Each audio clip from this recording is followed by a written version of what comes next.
好功夫。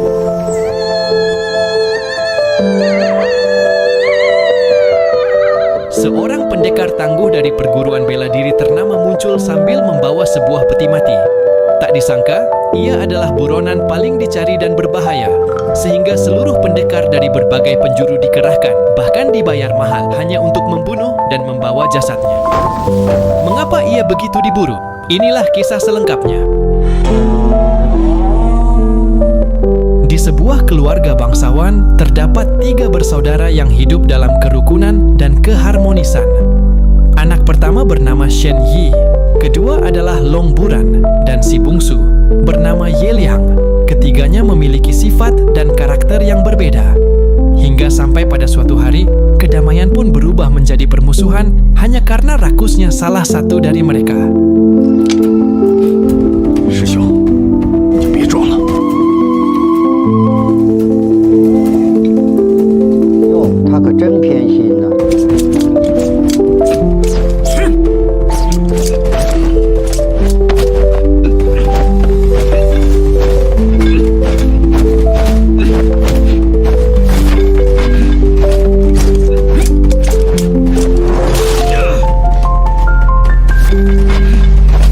Film dibuka dengan menampilkan ladang yang luas. Di sana terdapat seorang pria yang sedang membajak sawah bersama putri kecilnya. Profesinya sebagai petani hanyalah formalitas saja, karena kenyataannya dia merupakan seorang pembunuh bayaran. Pria ini adalah salah satu di antara pembunuh lainnya yang terlibat dalam pembantaian sebuah keluarga, dan hal itu akan membuatnya berurusan dengan sang tokoh utama. 你是谁？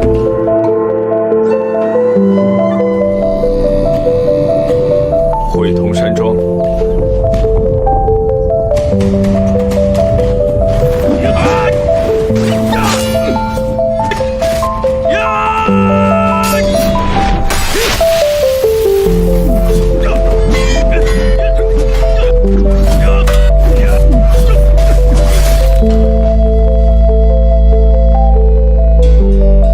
Di tempat lain, dibutakan oleh harta dan kekuasaan politik, membuat Buran sampai membantai keluarga kakaknya sendiri. Selain iri hati, ia juga takut jika Shen Yi membocorkan nama-nama pejabat korup yang akan menghancurkan karirnya. Dari pembantaian itu, satu-satunya yang disisakan hanyalah Yan Yi. Karena rumornya, Shen Yi menyimpan daftar nama pejabat korup pada anak perempuannya secara rahasia. Sebagai seorang paman, Ye Liang pergi dari perguruannya untuk menyelamatkan Yan Yi. Berbekal sebuah pedang dan kemampuan bertarung, Ye Liang mendatangi Buran seorang diri. Dengan membawa peti kosong, Ye Liang mendatangi markas Buran dan dihadang oleh penjaga.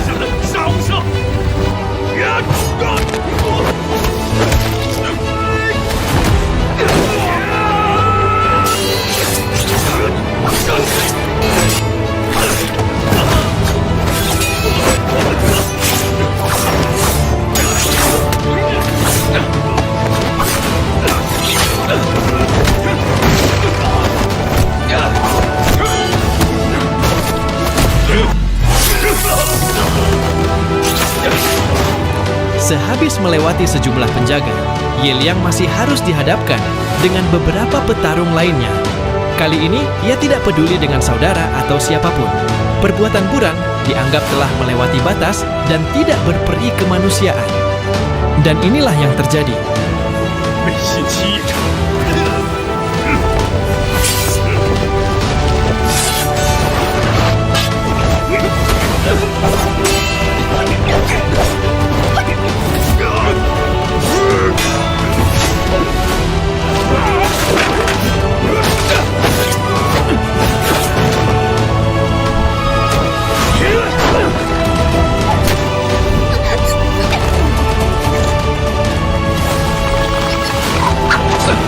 Setelah berhasil menyelamatkan Yan Yi, kini Ye Liang difitnah sebagai penculik dan pembunuh keluarga Shen Yi. Buran membuat pengumuman di seluruh pelosok dan akan memberikan hadiah besar bagi siapa saja yang berhasil membunuh buronannya. Dari pengumuman yang disebarkan, didapatlah kabar bahwa Yiliang masih berada di sekitaran kota. Menurut Buran sendiri, adiknya pasti akan mengunjungi seorang dokter untuk memulihkan kesehatan Yan Yi. Oleh karena itu, ia mendatangi salah satu pengobatan terpencil dan menanyakan orang yang sedang dicarinya. 不知六弟名讳。城郊东头的就像是医生，丁是我的兄弟交代。 Di tempat lain, Yiliang sudah berada di kediaman kekasihnya, yaitu Ling Xiao.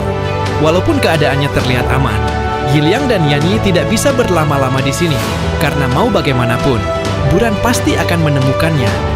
Satu-satunya cara adalah keluar dari kota dengan melewati rute yang minim penjagaan. 他眼下可绕出北城门，城北港坡已有公告，你带他走。 满城将，我就杀谁！ Sebagai upaya untuk mengulur waktu, Ling Xiao sengaja tetap di rumah ketika mengetahui Buran akan datang.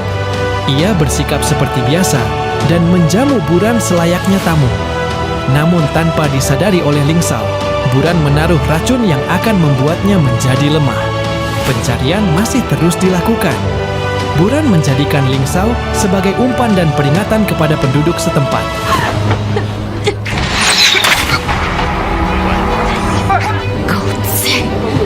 Beberapa saat kemudian, Yiliang kembali untuk menyelamatkan Ling Xiao dan menyuruhnya agar segera pergi bersama Yan Yi.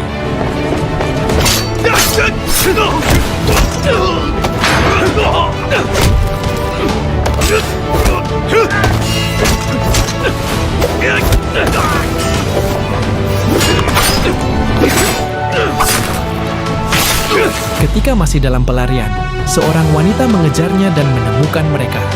Ling Xiao berusaha untuk tetap melindungi Yan Yi, walaupun nyawa menjadi taruhan.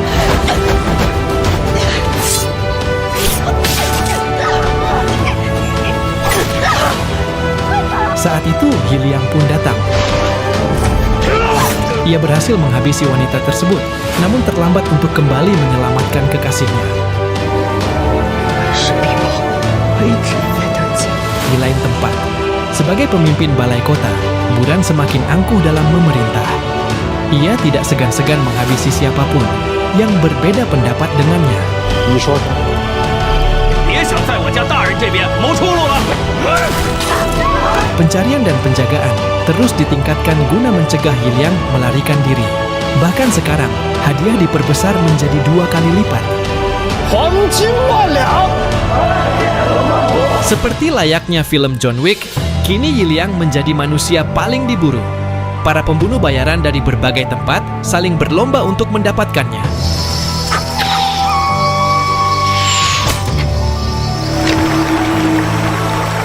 Berada di sebuah kedai teh, Yiliang memutuskan untuk beristirahat sejenak. Insting seorang kesatria memang tidak pernah meleset. Dari pertama datang, semuanya tampak biasa. Namun Yiliang mulai mencurigai orang-orang di sekitarnya. Ternyata, mereka adalah sekelompok pembunuh bayaran yang sedang menyamar. 小孩子喝不了这个。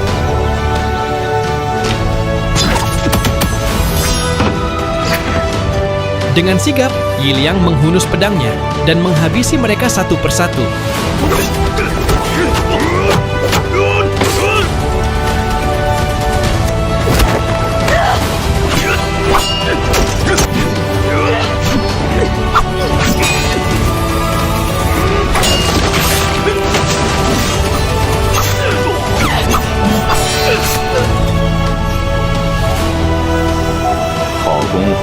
Masih di tempat yang sama, seorang pengemis terlihat bangun dari tidurnya, lalu mengajak Yiliang untuk bertarung.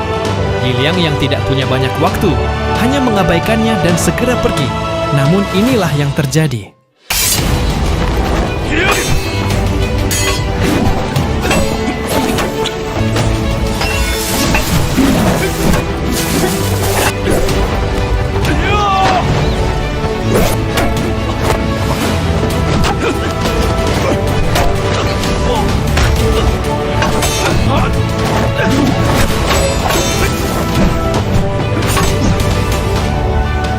Dia bukanlah orang sembarangan.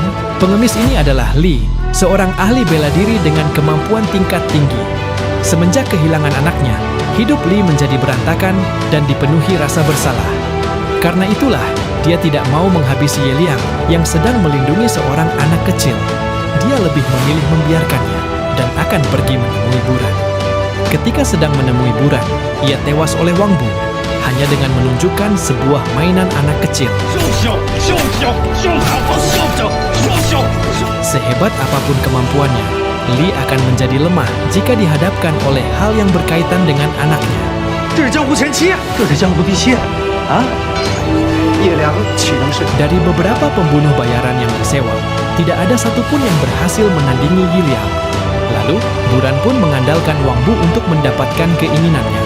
Dulu, Wang Bu adalah kakak seperguruan Yi Liang, namun sifatnya yang pembangkang membuatnya dikeluarkan dari perguruan.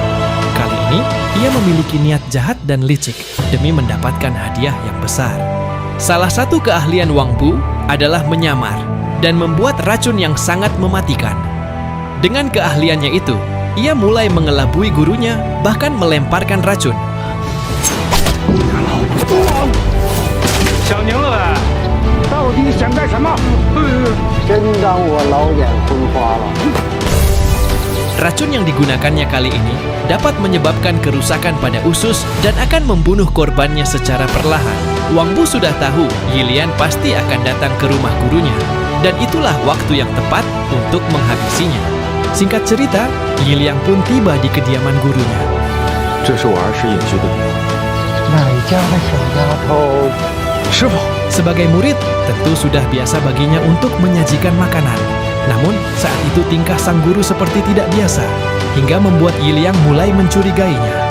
Tanpa disadari oleh Yi Liang, ternyata sewaktu makanan disajikan, Wang Bu telah menaruh racun pada makanannya. Hal itu tentu akan membuat Yi Liang mulai melemah. 师兄，别装了。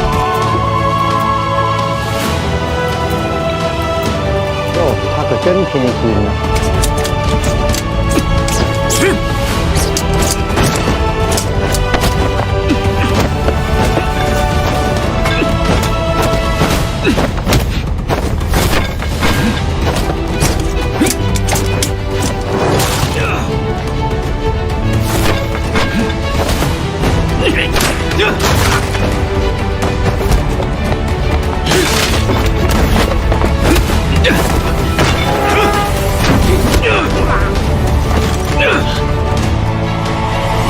从来都不比你强，师傅才将此道传授给你。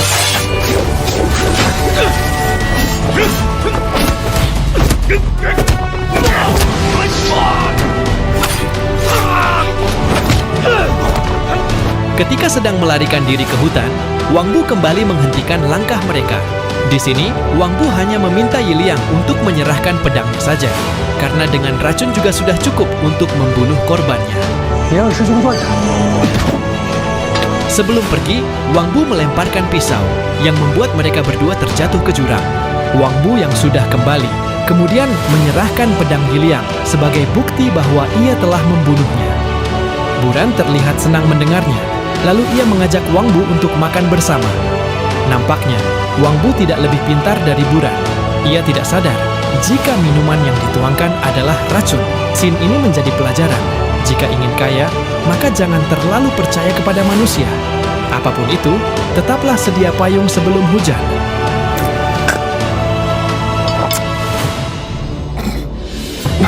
我酒里下毒，小小，更不喜欢我自己。 Pada suatu tempat, ternyata Yi Liang sudah ditemukan oleh gurunya dan dirawat. Dikatakan bahwa Yi Liang telah pingsan selama 3 hari. Dan selama 3 hari itu juga, sang guru berusaha keras untuk menghilangkan racun dari dalam tubuhnya. Dalam momen ini, akhirnya Yan Yi memberitahu sebuah rahasia yang disimpan oleh ayahnya. Ternyata, ikat rambut yang ia pakai bukanlah sebatas ikat rambut, melainkan di dalamnya berisi nama-nama pejabat korup. Pada hari itu, Yi Liang berencana untuk mengungkap rahasia kepada pemerintah kerajaan. Kebetulan, dalam waktu dekat, utusan dari kerajaan akan datang ke balai kota. Dan itulah waktu yang tepat untuk menunjukkan kebenaran. 拿刀的手它是要飞的。为师以后定必神功。 Walaupun kondisinya sudah kembali pulih, tapi racun itu tidak sepenuhnya hilang. Bisa dibilang, rencananya kali ini cukup berbahaya. Yiliang mengalami kelemahan pada otot tangannya, yang membuatnya tidak bisa memegang pedang secara kuat. Dengan hanya bermodalkan pedang kayu, Yiliang memberi penghormatan dan rasa terima kasih kepada gurunya. Di samping itu, ia tidak mengetahui jika hidup gurunya mungkin tidak akan lama lagi. Racun yang terlalu mematikan membuat sang guru lebih memilih mengorbankan hidupnya demi murid tercinta. Hari pertemuan pun tiba. Ketika Buran sedang bersama utusan kerajaan, Yiliang datang sambil menunjukkan sebuah bukti di hadapan balai kota. Saat itu, Buran menjadi cemas akan kelangsungan karirnya. Ia memohon agar diberi kesempatan untuk menyelesaikan masalah ini terlebih dahulu. Yang menjadi pertanyaan, mengapa selama ini Buran tidak menghadapi adiknya seorang diri saja? Itu karena dia tidak mau terlihat kotor sebagai pejabat. Tapi kali ini, Buran benar-benar turun tangan. 请大人出来一见，勾结藩邦的名单。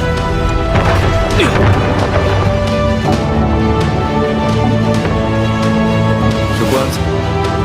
Ia akan menghabisi adiknya sendiri apapun caranya. 来吧！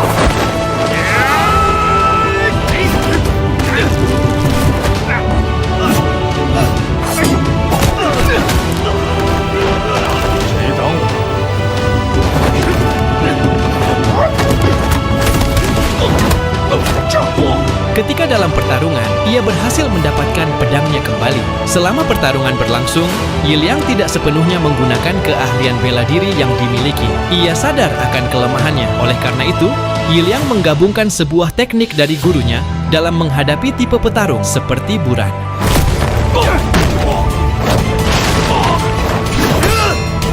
Pakaian Buran dilapisi dengan besi khusus. Yiliang sedikit kewalahan menghadapi kakaknya.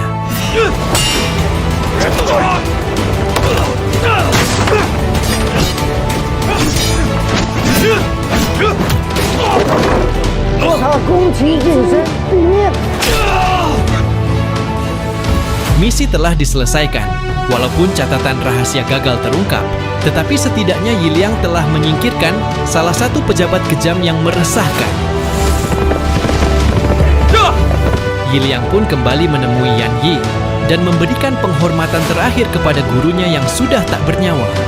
Mohon maaf sebelumnya, pada video kali ini saya merasa kurang optimal dalam membawakan alur cerita. Berbeda dengan video-video saya sebelumnya yang selalu saya sajikan secara maksimal. Ini dikarenakan kondisi saya yang sedang sedikit demam. Saya berjanji, hal seperti ini tidak akan terulang lagi di masa mendatang.